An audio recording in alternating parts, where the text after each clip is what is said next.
بسم اللہ الرحمن الرحیم۔ السلام علیکم۔ تیسرے سیزن دی ذوالقرنین سیریز کی الحمدللہ شاندار کامیابی کے بعد آج سے ہم ایک نئے سفر کا آغاز کرنے جا رہے ہیں۔ اوریجنل پلان تو یہ تھا کہ اگلا سیزن سیرت النبی پر ہو، لیکن انتہائی دکھ کے ساتھ کہنا پڑ رہا ہے کہ ایک انتہائی خوبصورت موضوع بھی ایک انتہائی حساس موضوع ثابت ہوا، لہٰذا اس سے پہلے کہ نئے پروجیکٹ کے حوالے سے کوئی فائنل ڈیسیجن ہو، میں نے سوچا کہ آپ سب کے لیے ایک انتہائی انٹرسٹنگ ٹاپک پر ایک ویڈیو بناؤں، جنات کے ٹاپک پر۔ پہلی سیریز یعنی 40,000 سالوں کے علم میں نے جنات کے ٹاپک پر پونے گھنٹے کی 2 ویڈیوز بنائی تھیں، جن کا لنک میں اس ویڈیو کی ڈسکرپشن میں بھی دے دوں گا، لیکن پھر بھی میں وہ سب کچھ نہیں بتا پایا تھا کہ جو میں بتانا چاہتا تھا۔ لہٰذا آج اس ویڈیو کے اندر میں آپ کو دینے جا رہا ہوں جنات کی دنیا کے متعلق کچھ بالکل نئی اور بہت ہی حیران کن معلومات، اور ان میں سے زیادہ تر چیزیں شاید آپ نے اس سے پہلے کبھی سنی بھی نہیں ہوں گی۔ اس ویڈیو کا آئیڈیا میرے ذہن میں اس دن آیا جس دن میں نے ایک صحابی حضرت سعد بن عبادہ رضی اللہ تعالیٰ عنہ کے متعلق ایک پوسٹ کی تھی۔ یہ وہ صحابی تھے کہ جن کی زندگی میں جنات کے حوالے سے کئی واقعات پیش آئے، اور اس پوسٹ کے کمنٹس کے اندر میں نے جنات کے متعلق ایک کتاب کا ذکر کیا تھا۔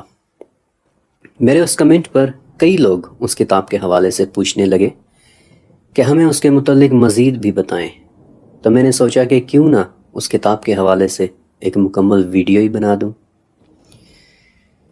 اب اس سے پہلے کہ اس کتاب کے ذریعے ہم جنات کی دنیا میں داخل ہوں، میں آپ کو 1-2 انتہائی ضروری باتیں پہلے بتا دینا چاہتا ہوں۔ یہ کتاب عربی زبان میں 1985 میں پبلش ہوئی تھی، اور اس کا نام ہے حوار الصحافی مع الجن مسلم، اور اس کتاب کے لکھاری ہیں محمد عیسیٰ داؤد۔ عیسیٰ داؤد قاہرہ یونیورسٹی کے تعلیم یافتہ ایک مصری اخبار الیوم کے نیوز ایڈیٹر تھے، اور ان کی اس کتاب میں دراصل ایک گفتگو لکھی ہوئی ہے کہ جو عیسیٰ داؤد نے ایک مسلمان جن کے ساتھ کی تھی، اور آج کی اس ویڈیو کے اندر میں آپ کو وہ تمام گفتگو سنانے والا ہوں، آپ کو وہ سوال بتانے والا ہوں کہ جو عیسیٰ داؤد نے اس جن سے کیے تھے، اور آپ کو وہ جواب بھی بتانے والا ہوں کہ جو آگے سے اس مسلمان جن نے دیے تھے۔ لیکن ایک بہت بہت بہت ضروری بات کہ اس جن نے کہاں پر سچ بولا اور کہاں پر نہیں، یہ بات اس ویڈیو کے سکوپ میں شامل نہیں ہے، کیونکہ یہ کتاب ایک غیر مرئی دنیا این انویزیبل ورلڈ کی باتوں سے ڈیل کر رہی ہے کہ جنہیں ہم دیکھ نہیں سکتے۔ لیکن جو بات سب سے زیادہ دلچسپ ہے وہ یہ کہ جو جوابات اس جن نے دیے تھے انہیں میں نے ڈبل چیک کیا اور دیکھا کہ قرآن و حدیث کی روح سے وہ جن بالکل سچ بول رہا تھا۔ یہ کتاب آج سے کوئی 40 سال پہلے لکھی گئی تھی، اور جہاں جہاں اس کتاب میں دلچسپ اور اہم ترین مقامات آتے ہیں، وہاں وہاں آپ کے لیے بڑی ہی محنت کے ساتھ میں نے اس کتاب سے ہٹ کر بھی اس ویڈیو میں کچھ ایڈیشنل معلومات شامل کی ہیں، جنہیں سن کر آپ کو مزہ آ جانا ہے۔ لہٰذا بغیر کسی تاخیر کے شروع کرتے ہیں آج کی یہ ویڈیو، اور اب یہاں سے آگے میں آپ کو عیسیٰ داؤد کی زبانی یہ گفتگو سنانے والا ہوں۔ اب چونکہ اوریجنلی یہ گفتگو عربی زبان میں تھی، اس لیے آپ کی خاطر میں نے یہ تمام گفتگو اردو میں ٹرانسلیٹ کی ہے، اور اس گفتگو کو شروع کرنے والے ہیں عیسیٰ داؤد، اور ان کے سامنے جو جن موجود ہے وہ اپنا نام ابن کنجور بتاتا ہے، اور اس کا کہنا ہے، اس کا کلیم ہے کہ وہ ایک مسلمان جن ہے اور ہندوستان کے سردار جنات میں سے ایک سردار کا بیٹا ہے۔ عیسیٰ کہتے ہیں کہ میں نے اس سے پوچھا کہ تمہاری عمر کیا ہے؟ اس نے میری طرف ایسے دیکھا کہ جیسے کچھ جاننا چاہ رہا ہو، اور کہنے لگا کہ تم قسم اٹھاؤ کہ تم مجھے کوئی نقصان نہیں پہنچاؤ گے۔ میں نے اس سے کہا کہ میں قسم اٹھاتا ہوں کہ میں تمہیں کوئی نقصان نہیں پہنچاؤں گا۔ تو اس نے جواب دیا کہ میں انسانوں کے مقابلے میں 15 یا 16 سال کی عمر کا ہوں۔ میں نے اس سے پوچھا کہ نہیں، تمہاری حقیقی عمر کیا ہے؟ اس نے دوبارہ کہا کہ قسم اٹھاؤ تم مجھے کوئی نقصان نہیں پہنچاؤ گے۔ میں نے دوبارہ قسم اٹھائی اور اس نے مجھے بتایا کہ میں 180 سال کا ہوں۔ میں نے اس سے پوچھا کہ جنات کتنا عرصہ جیتے ہیں؟ اس نے بتایا کہ ہم ہزاروں سال تک جی سکتے ہیں، کچھ 4000 سال تک، کچھ 5000 سال تک، اور بعض اوقات 6000 سال تک بھی، لیکن بہت کم ایسا ہوتا ہے کہ ہم میں سے کوئی 7 یا 8000 سال تک جیے۔ میرا باپ 950 سال کا ایک کافر تھا کہ جب اس کی اپنے ایک وزیر سے لڑائی ہوئی اور اس لڑائی میں وہ مارا گیا تھا، لیکن میرا دادا ان معمر جنات میں سے تھا کہ جو ہزاروں سال تک جیتے ہیں۔ مگر ہم میں سے سب سے بڑی عمر والا ایک جن ہے ابلیس، کہ وہ سب سے قدیم ہے، سب سے معمر ہے۔ میں نے اس سے پوچھا کہ اس دنیا میں جنات کی تعداد کیا ہے؟ تو اس نے جواب دیا کہ اگر اللہ کے حکم سے تم ہمیں دیکھنے کے قابل ہو جاؤ تو تمہیں ہر طرف جنات نظر آئیں گے۔ اب ایک سیکنڈ کے لیے یہاں رکیں، کیونکہ میں آپ کو کچھ ایڈیشنل انفارمیشن دینا چاہتا ہوں کہ جو اس کتاب میں تو نہیں ہے، لیکن بڑی ہی محنت کے بعد میں نے آپ کی خاطر اکٹھی ضرور کی ہے۔ پہلی بات نوٹس کریں کہ وہ جن اپنا نام ابن کنجور بتا رہا ہے۔ ابن کا مطلب تو بیٹا ہوتا ہے، یہ ہم سب جانتے ہیں، لیکن کنجور اسینشیلی کوئی عربی لفظ ہے ہی نہیں، بلکہ یوں لگ رہا ہے کہ جیسے یہ کسی اور زبان کے لفظ کا عربینائزڈ ورژن ہے، یعنی کسی اور زبان کا لفظ کہ جو عربی رنگ میں ڈھل گیا ہو، اور میرا اندازہ بالکل صحیح تھا۔ کنجور دراصل ایک انگلش لفظ کانجرر کی عربک شکل ہے، اور کانجرر یا کانجرنگ کے لفظ سے آپ یقیناً واقف ہوں گے۔ ساحر، روحوں کو بلانے والا، مینیفیسٹ کرنے والا، ابن کنجور، حاضر کرنے والے کا بیٹا۔ پھر اس کے بعد نوٹس کریں کہ ابن کنجور کا کلیم ہے کہ وہ 180 سال کا ہے۔ دیکھیں، اللہ تعالیٰ کی بنائی ہوئی ہر مخلوق ایک مختلف رفتار سے ایج کرتی ہے۔ مثلا انسان 20 سال کی عمر میں جوان ہوتا ہے، جبکہ کتا 1.5 سال کی عمر میں ہی جوان ہو جاتا ہے، اور ان دونوں کے مقابلے میں گرین لینڈ شارک وہ کہیں 200 سال کی عمر میں جا کر جوان ہوتی ہے۔ ہم سب اللہ تعالیٰ کی بنائی ہوئی مختلف مخلوقات ہیں کہ جن کی فزیولوجی ایک دوسرے سے بالکل مختلف ہے۔ اس لیے اگر ابن کنجور 180 سال کا ایک لڑکا ہے تو اس پر بالکل یقین کیا جا سکتا ہے، اور جو بات اس نے ابلیس کے متعلق کہی تھی کہ وہ ہم سب سے معمر اور ہم سب سے قدیم ہے، تو اس ویڈیو کے آخر میں آپ کو ابلیس کے متعلق کچھ بہت ہی حیران کن سی باتیں بھی بتانے والا ہوں۔ پھر نوٹس کریں کہ ابن کنجور نے کہا کہ اللہ کے حکم سے اگر تم ہمیں دیکھنے کے قابل ہو جاؤ تو تمہیں ہر طرف جنات نظر آئیں گے۔ آپ کو یاد ہے پچھلی سیریز یعنی دی ذوالقرنین سیریز میں کتنی ڈیٹیل کے ساتھ میں نے یہ بات ایکسپلین کی تھی کہ اس دنیا کے ایک بہت بڑے حصے یعنی 70% پر تو صرف پانی ہے، جبکہ خشک زمین صرف 30% ہے، اور اس 30 میں سے بھی سارے کے سارے 30% پر ہی انسان نہیں رہتے، بلکہ اس 30% میں پہاڑ بھی ہیں، جنگلات بھی ہیں، صحرا بھی ہیں، میدان بھی ہیں، اور یہی بیابان ٹھکانے جنات کے رہنے کی جگہ ہیں۔ اس ویڈیو میں آگے چل کر میں آپ کو وہ بیابان پہاڑ بھی دکھاؤں گا کہ جہاں کے رہنے والے جنات محمد الرسول اللہ صلی اللہ علیہ وآلہ وسلم سے ملنے کے لیے آئے بھی تھے۔ میں نے اس سے پوچھا کہ کیا تمہارے درمیان مذاہب بھی ہوتے ہیں؟ اس نے کہا کہ ہاں، ہمارے درمیان یہود بھی ہیں، ہمارے مابین مسیحی بھی ہیں، اور ہم میں سے کچھ ایسے بھی ہیں کہ جو اسلام پر یقین رکھتے ہیں، لیکن ہم میں سے کچھ اپنے کفر اور شرک میں بدترین حد تک آگے جا چکے ہیں۔ میں نے اس سے پوچھا کہ کیا اس وقت تم یہاں اکیلے موجود ہو؟ اس نے کہا کہ نہیں، میرے علاوہ اس گھر میں 1 نہیں، 2 نہیں، بلکہ 4 جنات کی پوری ایک فیملی رہتی ہے، کہ جس میں شوہر کا نام محمد، اس کی بیوی کا نام زبیدہ، اور ان کے 2 بچے ہیں سعید اور مرجان، کہ جو اس وقت تمہاری چھت کے ساتھ الٹے لٹکے ہوئے ہیں۔ جنات اپنے ہم مذہبوں کے گھر میں بھی رہتے ہیں، وہ کھانے کے وقت کھانے میں بھی شریک ہوتے ہیں،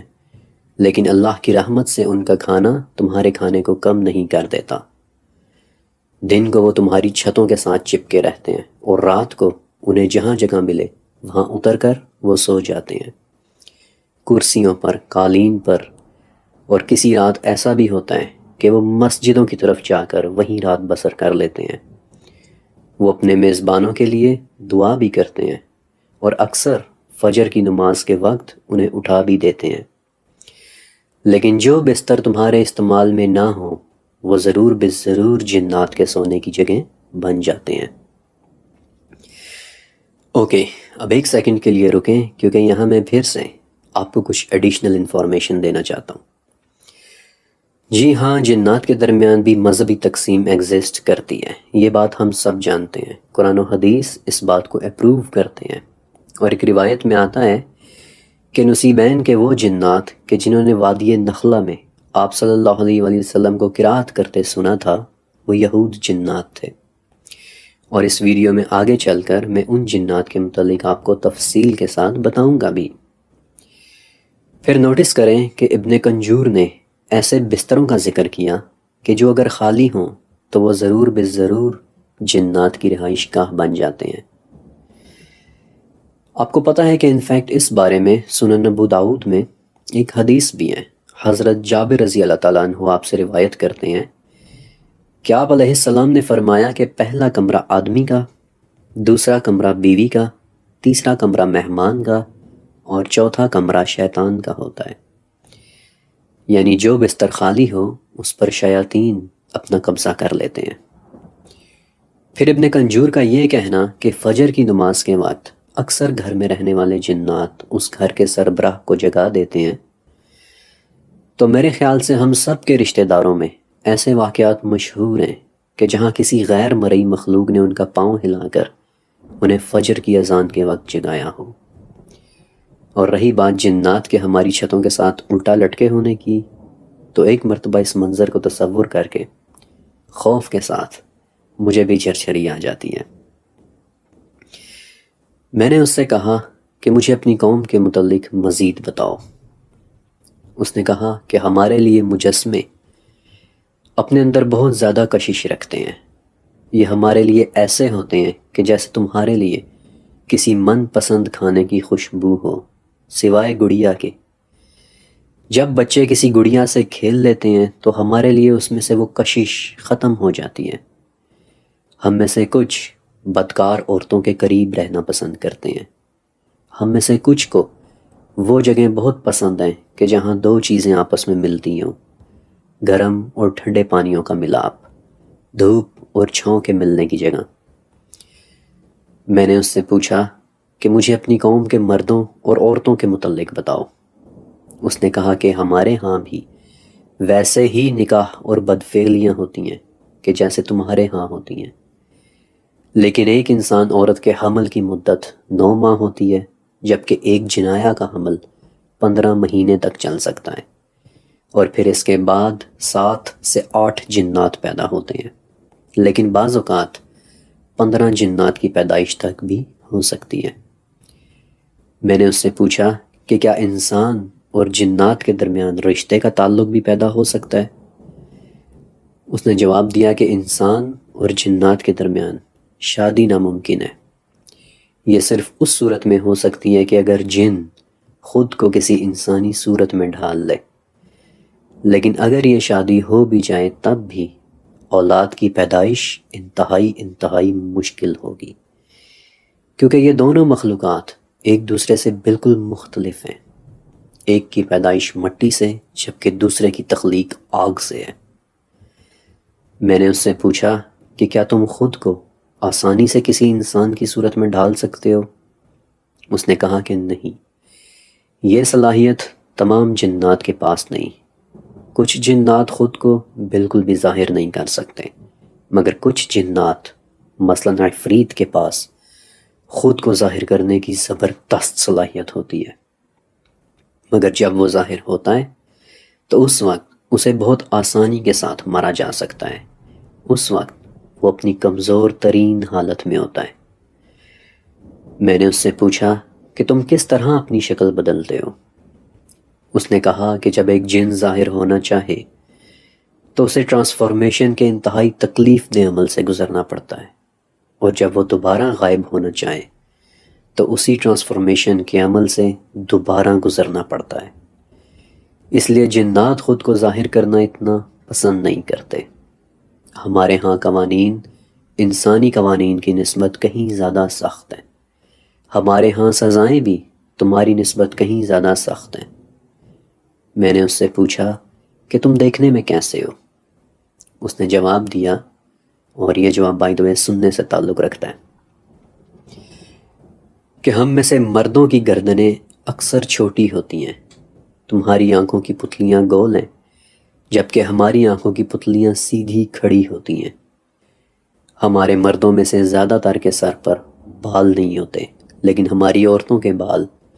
اس قدر لمبے ہوتے ہیں کہ وہ اکثر ان کے پیچھے زمین پر گھسٹتے چلے آ رہے ہوتے ہیں۔ جنات کی جلد مختلف رنگوں کی ہوتی ہے۔ ہمارے درمیان کچھ سرخ رنگ کے بھی ہوتے ہیں اور کچھ سیاہ رنگ کے بھی۔ ہم میں بھورے رنگ کے بھی ہوتے ہیں اور ایسے رنگ کے بھی کہ جنہیں انسان نہیں دیکھ سکتا۔ ہم میں سے کچھ کے جسم پر پر بھی ہوتے ہیں کہ جن سے وہ اڑ سکتے ہیں، اور کچھ جنات سانپوں اور کتوں کی شکل میں بھی ہوتے ہیں، بالخصوص وہ کتے کہ جن کی آنکھ پر سفید نشان ہو۔ وہ ایک انتہائی طاقتور شیطان ہوتا ہے۔ لیکن تم سمجھتے ہو کہ ہم سبھی نہایت بدصورت اور خوفناک ہوتے ہیں۔ ہاں، ہم میں سے زیادہ تر تو ایسے ہی ہیں، لیکن ہم میں سے بعض جنات اپنی خوبصورتی میں اس قدر بے مثال ہیں کہ اگر تم ہمیں دیکھنے کے قابل ہو جاؤ تو تم خوبصورتی کا مطلب بھول جاؤ۔ اوکے، اب اس کتاب سے ہٹ کر آپ کے لیے کچھ ایڈیشنل انفارمیشن۔ ابن کنجور نے بتایا کہ ایک جنایا کا حمل 15 مہینے تک ٹھہرتا ہے، اور یہ بات بالکل میک سینس کرتی ہے۔ دیکھیں، اس وقت صرف اس دنیا میں اللہ تعالیٰ کی بنائی ہوئی 87 لاکھ قسم کی مخلوقات رہ رہی ہیں، اور میں ان کی تعداد کی بات نہیں کر رہا بلکہ اقسام کی بات کر رہا ہوں، کہ جن میں سے انسان ایک قسم ہے، شیر ایک قسم ہے، ڈولفن ایک قسم ہے، اور ان کی طرح کی 87 لاکھ اقسام تو صرف اس دنیا میں رہ رہی ہیں، کہ جن میں سے ہر ایک کے حمل کی مدت یعنی گیسٹیشن پیریڈ دوسرے سے بالکل مختلف ہوتا ہے۔ مثلا ایک انسان عورت کا گیسٹیشن پیریڈ 9 ماہ کا ہوتا ہے، جبکہ پوسمز نامی اس جانور کا گیسٹیشن پیریڈ صرف 12 دن کا ہوتا ہے، اور ان دونوں کے مقابلے میں انڈین ایلیفینٹ یعنی ہاتھی کا گیسٹیشن پیریڈ 2 سال تک چل سکتا ہے۔ تو یقیناً ایک جنایا کے حمل کی مدت بھی 15 ماہ ہونا کوئی حیرانی کی بات نہیں۔ لیکن اس حوالے سے میں آپ کو ایک انتہائی دلچسپ اور ایک حیران کن بات ضرور بتانا چاہوں گا۔ 9ویں صدی کے ایک مصری اسکالر علامہ کمال الدین الدمیری نے اپنی کتاب حیات الحیوان میں جنات کی ایک خاص قسم اقنس کے متعلق لکھا ہے، کہ جو ایک طرح سے کسی قسم کی کوئی کالونی بنا کر رہتے ہیں، اور اس کالونی میں ایک ماں جنایا ہوتی ہے، ترتبہ، اور جب اس کے بچے دینے کا وقت آتا ہے تو وہ ایک مرتبہ میں 30 بچے تک دے سکتی ہے۔ 10 بچے ایک جگہ، پھر 10 بچے کسی اور جگہ، اور پھر 10 بچے کسی اور جگہ، اور ان میں سے ہر ایک بچہ انسان کا بدترین دشمن ہوتا ہے۔ انکریڈیبل۔ اب یہ بات سننے میں آپ کو تھوڑی سی عجیب لگی ہوگی، لیکن میرے خیال سے یہ بات بالکل بھی عجیب نہیں ہے اگر آپ شہد کی مکھیوں کے متعلق جانتے ہوں، کیونکہ شہد کی مکھیاں بھی بالکل اسی طرح سے رہتی ہیں، کالونیز بنا کر، چھتیں بنا کر، ہائیوز بنا کر۔ اگر کبھی آپ نے شہد کی مکھیوں کی کسی کالونی کو سمجھا ہو تو آپ دیکھیں گے کہ شہد کی مکھیوں کی ایک ہائرارکی ہوتی ہے۔ اس ہائرارکی میں ورکر بیز ہوتی ہیں کہ جو کالونی کا تقریباً تمام کام کرتی ہیں۔ کالونی یعنی شہد کا چھتا بنانے سے لے کر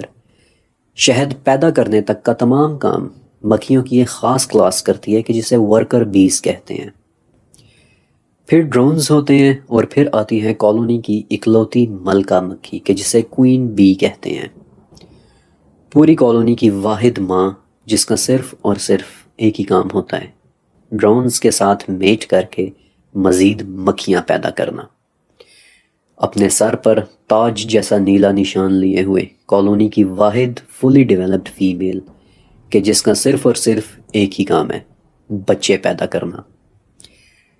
اب ذرا یہی رول جنات کے اس خاص گروپ اکنس کے اوپر اپلائی کر کے دیکھیں اور صرف 2 منٹ کے لیے امیجن کریں کہ جنات کی یہ خاص کلاس کہ جو کسی کالونی کی طرح رہتے ہوں گے، جتھا بنا کر، چھتا بنا کر، اور جس میں صرف ایک مدر جنایا ہوگی سب سے بڑی، شاید وہ بھی اپنے سر پر کسی طرح کا کوئی نشان لیے ہوئے، اور جس کا صرف ایک ہی کام ہوگا جنات کے بچے پیدا کرنا، اور جن میں سے ہر بچہ انسان کا بدترین دشمن ہوتا ہے۔ اس قسم کی کسی کالونی کا صرف ایک تصور ہی دل دہلا دینے کے لیے کافی ہوگا۔ اس کے بعد ابن کنجور نے بچیوں کے کھیلنے کی گڑیا کا ذکر کیا تھا کہ جب بچے اس کے ساتھ کھیلتے ہیں تو کسی نامعلوم ریزن کی وجہ سے، کسی ان نون ریزن کی وجہ سے اس گڑیا کے اندر موجود کشش جنات کے لیے ختم ہو جاتی ہے۔ اب ابن کنجور نے اس بات کی وجہ نہیں بتائی تھی، لیکن میری انڈرسٹینڈنگ یہ ہے کہ کھلونوں میں اللہ تعالیٰ نے بچوں کی خوشی کا سامان رکھا ہے۔ وہ کبھی ان سے کھیلتے ہیں، کبھی انہیں توڑ دیتے ہیں، کبھی انہیں پھینک دیتے ہیں۔ میرا اندازہ یہ ہے کہ شاید اللہ تعالیٰ نے بچوں کی خوشی کی خاطر جنات کی اس کشش کو گڑیاؤں میں سے ختم کر دیا ہے تاکہ وہ بچوں کو تنگ نہ کر سکیں، لیکن یہ صرف میری ایک انڈرسٹینڈنگ ہے اور حقیقت صرف میرا رب جانتا ہے۔ لیکن بڑے مجسموں کا معاملہ بہت مختلف ہے۔ آپ کو یاد ہے ایک مرتبہ میں نے آپ کو کتاب الاسنام کے متعلق بتایا تھا۔ کتاب الاسنام یعنی بتوں کی کتاب 8ویں صدی کے ایک اسکالر ہشام الکلبی نے لکھی تھی، اور اس میں ایک بہت ہی عجیب واقعہ درج ہے کہ جب اللہ کے رسول صلی اللہ علیہ وآلہ وسلم نے حضرت خالد بن ولید رضی اللہ تعالیٰ عنہ کو عزا کا بت توڑنے کے لیے وادی نخلہ بھیجا، اور بائی دا ویز یہ وہی وادی نخلہ ہے کہ جہاں نصیبین کے جنات نے آپ صلی اللہ علیہ وسلم کو پہلی مرتبہ قرات کرتے سنا تھا، تو یوں لگتا ہے کہ جیسے نخلہ میں عزا کے 2 مجسمے تھے، ایک ریپلیکا اور ایک اوریجنل۔ خالد بن ولید کو جو مجسمہ پہلے ملا وہ ایک ریپلیکا تھی۔ خالد بن ولید نے اسے توڑا اور آپ علیہ السلام کے پاس واپس آئے، لیکن آپ نے پوچھا کہ جب تم نے اسے توڑا تھا تو کیا تم نے کوئی غیر معمولی بات ہوتے دیکھی تھی؟ خالد رضی اللہ تعالیٰ عنہ جواب دیا کہ نہیں۔ تو آپ علیہ السلام نے کہا کہ تم نے ابھی اصل مجسمے کو نہیں توڑا، لہٰذا دوبارہ واپس جاؤ۔ خالد بن ولید دوبارہ گئے اور اس مرتبہ انہوں نے عزا کے اصل مجسمے کو لوکیٹ کر لیا، اور جب وہ اس کے مندر میں داخل ہوئے تو ایک عجیب و غریب ننگی کالی سیاہ عورت مجسمے کے پیچھے سے نکل کر خالد بن ولید کے سامنے آ گئی اور کہنے لگی کہ اس بت کو نہ توڑنا، لیکن خالد بن ولید نے نہ صرف عزا کے مجسمے کو توڑ دیا بلکہ اس عجیب و غریب انسان نما عورت کے بھی ٹکڑے کر دیے۔ اور بعد میں جب آپ کو یہ واقعہ سنایا تو آپ علیہ السلام نے فرمایا کہ ہاں وہی اصل مجسمہ تھا۔ اور اس حدیث سے پتہ چلتا ہے کہ وہ غیر معمولی بات کہ جسے اللہ کے نبی ایکسپیکٹ کر رہے تھے وہ یہی تھی کہ مجسمے کے اندر موجود جنی وہ جنایا اسے بچانے کے لیے خالد رضی اللہ تعالیٰ عنہ کے سامنے ضرور آئے گی۔ پھر ابن کنجور نے جنات کی پسندیدہ جگہوں کے متعلق بتایا تھا کہ انہیں ایسی جگہیں پسند ہوتی ہیں کہ جو آڈ قسم کی ہوں، مثلا آدھی دھوپ اور آدھی چھاؤں، دروازوں کے کونے، کارنرز، غاریں، سوراخ، اور آپ کو پتہ ہے کہ ابن کنجور کی اس بات کو ایک صحیح حدیث بھی سپورٹ کرتی ہے۔ المستدرک للحاکم میں ایک حدیث ہے کہ آپ صلی اللہ علیہ وسلم نے آدھی دھوپ اور آدھی چھاؤں میں بیٹھنے سے منع فرمایا، یہ کہہ کر کہ ایسے شیطان بیٹھنا پسند کرتا ہے۔ پھر ابن کنجور نے ایک اور بڑی ہی اہم بات بتائی کہ جسے شاید آپ نے بھی نوٹس کیا ہو، اور وہ یہ کہ اپنی شکل کا تبدیل کرنے کا عمل یعنی ٹرانسفارمیشن جنات کے لیے ایک بہت تکلیف دہ عمل ہوتا ہے، اور اسی لیے اکثر جنات جلدی جلدی خود کو دوسری شکلوں میں ڈھالنا پسند نہیں کرتے، اور یہ ایک بڑی ہی اہم بات ہے۔ سیرت النبی صلی اللہ علیہ وسلم پر ایک عربی کتاب ہے خیر البشر لخیر البشر۔ اس میں عبید کلاب نے ابراہیم رحمۃ اللہ علیہ کے حوالے سے ایک بہت ہی حیران کن واقعہ نقل کیا ہے، اور یہ واقعہ ایک مستند واقعہ ہے کیونکہ اس کا کچھ حصہ المستدرک للحاکم میں بھی موجود ہے۔ اور ابراہیم کہتے ہیں کہ ایک مرتبہ عبداللہ ابن مسعود رضی اللہ تعالیٰ عنہ کچھ صحابہ کو ساتھ لے کر حج کرنے کے لیے جا رہے تھے، تو اس دن میں بھی ان لوگوں کے ساتھ تھا۔ راستے میں ایک جگہ ہم نے دیکھا کہ ایک عجیب سفید رنگ کا سانپ ریت میں پڑا تلمرا رہا ہے، تڑپ رہا ہے، بل کھا رہا ہے، لیکن اس سانپ میں سے ایک عجیب طرح کی خوشبو بھی نکل رہی ہے۔ ابراہیم کہتے ہیں کہ میرے اندر کا تجسس جاگا اور میں نے اپنے باقی ساتھیوں کو کہا کہ تم لوگ آگے چلو، میں یہاں رک کر دیکھنا چاہتا ہوں کہ اس عجیب سانپ کا راز کیا ہے۔ چنانچہ ان کے ساتھی آگے چلے گئے اور ابراہیم وہیں رک کر اس سانپ کو آبزرو کرنے لگے، لیکن تھوڑی دیر بعد وہ سانپ تڑپ تڑپ کر وہیں مر گیا۔ اس کی موت کے بعد ابراہیم نے راستے سے ہٹا کر اسے زمین میں دفن کر دیا، اور کیا دیکھتے ہیں کہ سورج ڈھل چکا ہے اور شام بہت گہری ہو چکی ہے، لہٰذا اپنے ساتھیوں کے ساتھ سر پٹ بھاگے اور کہیں عشاء کے وقت وہ اپنے گروپ تک پہنچ پائیں۔ پھر کہتے ہیں کہ کھانا کھانے کے بعد ابھی ہم بیٹھے باتیں کر رہے تھے کہ مغرب کی طرف سے بڑی عجیب اور پراسرار قسم کی 4 عورتیں آئیں کہ جنہوں نے اپنے چہروں پر پردے ڈالے ہوئے تھے، اور انہوں نے ہم سے پوچھا کہ ہمارے عمر کو کس نے دفن کیا ہے۔ ہم لوگوں نے حیران ہو کر پوچھا کہ کون عمر؟ انہوں نے کہا کہ سفید سانپ کو کس نے دفن کیا ہے؟ ابراہیم بولے کہ میں نے دفن کیا ہے۔ تو وہ عورت بولی کہ تم نے آج جنات میں سے ایک جن کو دفن کیا ہے کہ جو اللہ کی کتاب اور تمہارے نبی پر ایمان رکھتا تھا۔ یہ واقعہ میں نے آپ کو اس لیے سنایا کیونکہ لگتا ایسے ہے کہ جیسے اس وقت وہ جن کسی سانپ کی شکل میں ڈھل رہا تھا، کسی ٹرانسفارمیشن کے درمیان تھا which probably went horribly wrong، اور جس کی وجہ سے وہ جن یا سانپ تڑپ تڑپ کر تکلیف کے ساتھ مر گیا، لیکن واللہ عالم۔ پھر اسی سے ملتا جلتا ایک اور واقعہ ہے۔ آپ کو یاد ہے کچھ دن پہلے میں نے یوٹیوب کمیونٹی سیکشن میں خلیفہ عمر بن عبدالعزیز کے متعلق ایک پوسٹ کی تھی۔ عمر بن عبدالعزیز ایک انتہائی نفیس اور نیک انسان تھے، اور اپنی نیک صفت عادات کی وجہ سے انہیں اکثر خلیفۃ الصالح کا بھی لقب دے دیا جاتا ہے، ایک انتہائی نرم دل انسان۔ ایک مرتبہ خلیفہ اپنے کچھ ساتھیوں کے ساتھ کسی جنگل سے گزر رہے تھے تو راستے میں دیکھا کہ ایک سانپ مرا پڑا ہے۔ اپنی رحم دلی کی وجہ سے عمر بن عبدالعزیز نے سوچا کہ اسے زمین میں دبا دیتا ہوں، تو جب انہوں نے سانپ کو دفنا دیا تو جنگل سے ایک عجیب سرگوشی جیسی آواز آئی کہ سرک، تجھے یاد ہے کہ نبی محمد نے تیرے بارے میں کہا تھا کہ تیری موت ایک جنگل میں ہوگی اور ایک نیک آدمی تجھے دفن کرے گا۔ عمر بن عبدالعزیز یہ عجیب دہلا دینے والی آواز سن کر اچانک گھبرا گئے اور پوچھا کہ کون ہے؟ تو دوبارہ سے وہی آواز آئی اور اس نے بتایا کہ میں ان جنات میں سے ہوں کہ جنہوں نے محمد سے خود قرآن کو سنا تھا، ہم میں سے صرف 2 زندہ بچے تھے اور آج سرک بھی چلا گیا۔ انکریڈیبل۔ بائی دا ویز اس آواز نے جن جنات کی بات کی تھی کہ جنہوں نے نبی کریم صلی اللہ علیہ وسلم سے قرآن سنا، تو وہ بڑا مشہور واقعہ ہے کہ جو میں نے 40,000 سالوں کے علم سیریز میں ایک مرتبہ سنایا بھی تھا، اور آپ میں سے اکثر ویورز اس واقعے کے متعلق جانتے ہی ہوں گے۔ کئی احادیث اور سیرہ کی کتابوں میں اس واقعے کا ذکر ہے، لیکن میں آپ کو وہ روایت سنانے والا ہوں کہ جو عبداللہ الفارانی نے اپنی سیرہ کی کتاب میں لکھی ہوئی ہے، کیونکہ اس روایت میں انہوں نے ایک چیز ایڈیشنل بھی بتائی ہے کہ جو ہمارے بہت کام کی ہے۔ سیرہ کی کتابوں میں اس رات کا نام لیلۃ الجن آتا ہے، اور وہ واقعہ یوں ہوا کہ ایک مرتبہ طائف سے واپسی پر نبی کریم صلی اللہ علیہ وآلہ وسلم وادی نخلہ میں نماز پڑھ رہے تھے،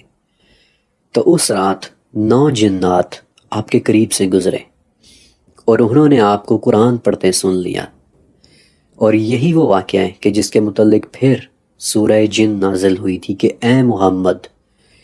کہہ دیں کہ مجھے وحی کی گئی ہے کہ جنات کی ایک جماعت نے قرآن سنا اور کہا کہ ہم نے ایک عجیب قرآن سنا ہے۔ اب غور کریں کہ یہ واقعہ اللہ تعالیٰ نے وحی کے ذریعے بتایا کہ اے محمد، جن جنات نے آپ سے قرآن سنا تھا انہوں نے واپس جا کر آپس میں گفتگو کی تھی، اور اگلی آیات جنات کی اسی گفتگو کے متعلق ہیں کہ انہوں نے آپس میں کیا بات چیت کی تھی۔ وہ جنات دراصل نصیبین کے پہاڑوں میں رہنے والے تھے کہ جو ترکی اور شام کے بارڈر پر ایک قدیم سنگلاخ بیابان ہے، اور اس تصویر میں آپ دیکھ سکتے ہیں کہ یہ کس قسم کی ہیبت ناک جگہیں۔ جب نصیبین واپس پہنچ کر ان 9 جنات نے اپنے باقی گروہ کو یہ بات بتائی کہ ہم نے ایک عجیب قرآن سنا ہے، تو نصیبین کے باقی جنات بھی آپ علیہ السلام سے ملنے کے لیے مکہ کی طرف نکلے، اور مکہ پہنچ کر انہوں نے ہجون کے مقام پر قیام کیا۔ اب یہ بات بھی بڑی ہی انٹرسٹنگ ہے، کیونکہ جب میں نے ہجون کے متعلق ڈھونڈا تو پتہ چلا کہ ہجون دراصل مکہ کے ایک انتہائی قدیم قبرستان کا نام ہے، اور جنت البقیع کے بعد یہ قبرستان مسلمانوں کے لیے سب سے زیادہ اہمیت کا حامل ہے۔ ہجون پہنچ کر ان جنات نے اپنے گروپ سے ایک جن کو آپ علیہ السلام کی خدمت میں بھیجا، اور آپ علیہ السلام نے ان سے وعدہ کیا کہ میں رات کے کسی پہر ہجون میں آؤں گا، اور یہ وہ رات تھی کہ جب حضرت عبداللہ ابن مسعود رضی اللہ تعالیٰ عنہ بھی آپ علیہ السلام کے ساتھ گئے تھے۔ شاید اب آپ پہچان گئے ہوں گے کہ میں کس رات کی بات کر رہا ہوں، اور اسی ایڈیشنل انفارمیشن کی وجہ سے میں نے عبداللہ الفارانی والی سیرہ کی روایت کو یہاں پر کوٹ کیا ہے۔ عبداللہ ابن مسعود کہتے ہیں کہ ہجون پہنچ کر آپ علیہ السلام نے میرے گرد ایک لکیر کھینچ دی اور فرمایا کہ عبداللہ، اس لکیر سے باہر مت نکلنا، ورنہ نہ تم مجھے ڈھونڈ پاؤ گے اور نہ میں تمہیں دیکھ سکوں گا، اور پھر ہماری ملاقات قیامت کے دن ہی ہو پائے گی۔ اس کے بعد آپ علیہ السلام کچھ فاصلے پر جا کر بیٹھ گئے اور اونچی اونچی آواز میں قرآن کی تلاوت کرنے لگے۔ عبداللہ کہتے ہیں کہ آپ صلی اللہ علیہ وسلم کے گرد جگہ اتنی کھلی تھی کہ وہاں 70 اونٹ بیٹھ سکتے تھے، لیکن تھوڑی ہی دیر میں کیا دیکھتا ہوں کہ اونچے اونچے لمبے تڑنگے انتہائی کالے رنگ کے لوگ قبرستان میں سے کہیں کہیں سے نکل کر آپ صلی اللہ علیہ وسلم کے گرد اکٹھے ہونے لگے۔ انہوں نے آپ کے گرد اتنا گھیرا ڈال لیا کہ مجھے آپ کی آواز آنی بھی بند ہو گئی۔ میں گھبرا گیا اور میرا دل کیا کہ آگے بڑھ کر ان لوگوں کو آپ سے پیچھے ہٹاؤں، لیکن فوراً مجھے نبی کی وہ بات یاد آ گئی کہ عبداللہ، اس لکیر سے باہر مت نکلنا، ورنہ قیامت تک تم مجھے ڈھونڈتے رہ جاؤ گے۔ واللہ عالم وہ کون سی 2 دنیائیں تھیں کہ جن کے درمیان کا دروازہ آپ علیہ السلام کی کھینچی ہوئی وہ لکیر تھی، لیکن سچ کہوں تو جس طرح ہجون کے قبرستان کی اس رات کا منظر میری آنکھوں کے سامنے تصویر بن کر ابھر رہا ہے، کاش کہ میں آپ کو وہ منظر دکھا سکتا۔ اور میں داد دیتا ہوں عبداللہ ابن مسعود کی کہ آپ وہاں اتنی دلیری کے ساتھ بیٹھے رہے تھے۔ حالانکہ دوسری سیرہ کی کتابوں والی روایات میں یہ بات بھی ملتی ہے جہاں ابن مسعود نے کہا تھا کہ خوف کے مارے مجھ پر کپ کپی طاری ہو گئی تھی۔ بائی دا ویز یہاں ایک بات میں کلیئر کر دینا چاہتا ہوں کہ اکثر لوگ یہ سوال پوچھتے ہیں کہ اگر نبی کریم صلی اللہ علیہ وسلم کو جنات کی طرف بھی مبعوث کیا گیا تھا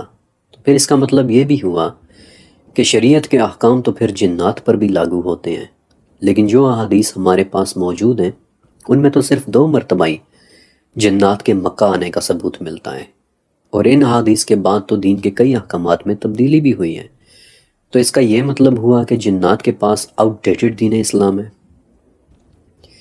اس سوال کا جواب یہ ہے کہ روایات نہ ہونے کا مطلب یہ ہرگز نہیں ہے کہ جنات آپ صلی اللہ علیہ وسلم کے پاس آتے ہی نہیں تھے۔ بہت ممکن ہے کہ جنات کئی مرتبہ آپ کے پاس آئے ہوں، لیکن وہ صحابہ کو نظر نہ آتے ہوں، کیونکہ الاعراف میں واضح طور پر موجود ہے کہ وہ تمہیں وہاں سے دیکھتے ہیں کہ جہاں سے تم انہیں نہیں دیکھ سکتے۔ لہٰذا بہت ممکن ہے کہ جنات آپ صلی اللہ علیہ وسلم کے پاس آتے بھی ہوں، لیکن چونکہ وہ صحابہ کو نظر نہیں آتے تھے اس لیے ہمارے پاس اس کے متعلق 2 سے زیادہ روایات نہیں ہیں۔ پھر جنات کی ٹرانسفارمیشن کے متعلق ایک اور حدیث موطا امام مالک میں بھی ہے، اور جو بڑا مشہور واقعہ ہے کہ کیسے غزوہ خندق کے موقع پر ایک صحابی اپنے گھر گئے تو دیکھتے ہیں کہ بیوی دروازے پر گھبرائی ہوئی کھڑی ہے اور اپنے شوہر کو کہہ رہی ہے کہ گھر کے اندر دیکھیں کیا ہے، اور جب صحابی نے جلدی سے گھر میں داخل ہو کر دیکھا تو وہاں ایک عجیب بدصورت خوفناک قسم کا بھیانک سانپ بیٹھا ہوا تھا، اور صحابہ کہتے ہیں کہ ہمیں نہیں پتا کہ کس نے کس کو پہلے مارا، کیونکہ صحابی اور اس سانپ دونوں کے درمیان ایک لڑائی ہوئی تھی، اور دونوں ہی نہیں ایک دوسرے کو مار دیا تھا۔ اور جب آپ صلی اللہ علیہ وآلہ وسلم کو اس واقعے کی رپورٹ دی گئی تو آپ نے فرمایا کہ مدینہ کے کچھ جنات سانپوں کی شکل میں گھومتے رہتے ہیں، اور وہ سانپ انہی جنات میں سے ایک جن تھا۔